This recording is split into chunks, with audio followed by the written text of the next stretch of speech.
balancing truth, principles, and perspective. This is the Equalizer Podcast.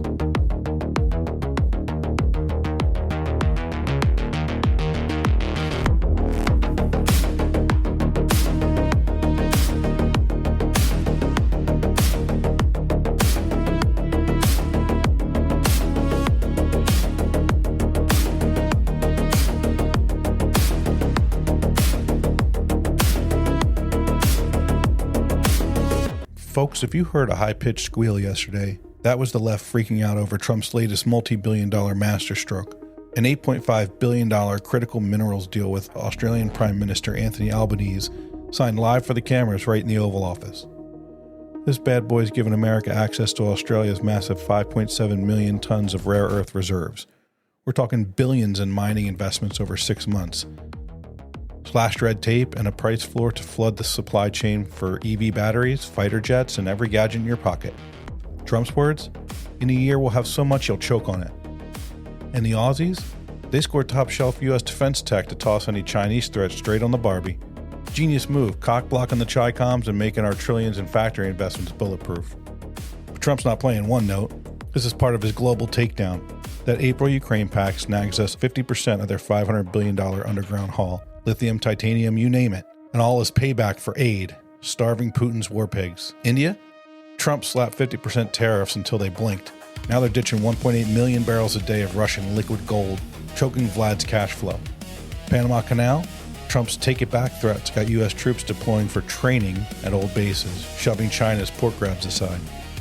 Xi and Putin? Scrambling like rats in a trap, being forced to the table for some aggressive negotiations. Dealmaker-in-chief? Nah. He's a disruptor-in-chief, turning red ink into red faces for our enemies. Now, big break in the big balls case. U.S. Attorney Jeanine Pirro, don't mess with her, dropped a federal hammer on a pair of gutless thugs. Lawrence Cotton Powell, 19, and Anthony Taylor, 18. These quote-unquote teens, the media's cuddly term for young adult predators, led a 10-deep mob that jumped Edward Big Balls Corstine at 3 a.m. in Logan Circle. He shields his female friend, ushers her into the car, boom, punches fly.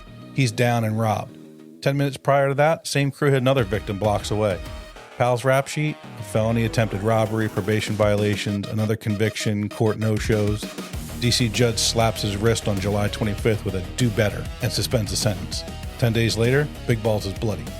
Pirro said, not today, pal. Slamming him with first-degree robbery, assault with intent to rob, and attempted carjacking, up to 15 years each.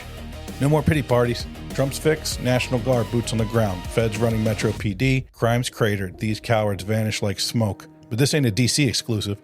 Every blue city babies these wannabe gangsters, sparing them for equity. BS like skin color, zip code, immigration status. It never works. They learn zero consequences, growing into monsters who assault, murder, rape, traffic. Think about Irina Zarutska, Jocelyn Lungary, Megan Boss, Laken Riley, Rachel Morin, Kayla Hamilton, Katie Abraham, Hallie Helgeson, Maria Pleats, Brianna Kelson. I can go on, but we don't have the days it would take to name them all. Innocents destroyed. Judges, wake up. These crimes deserve change, not crayons. Outrage? Damn right, we're done with revolving doors.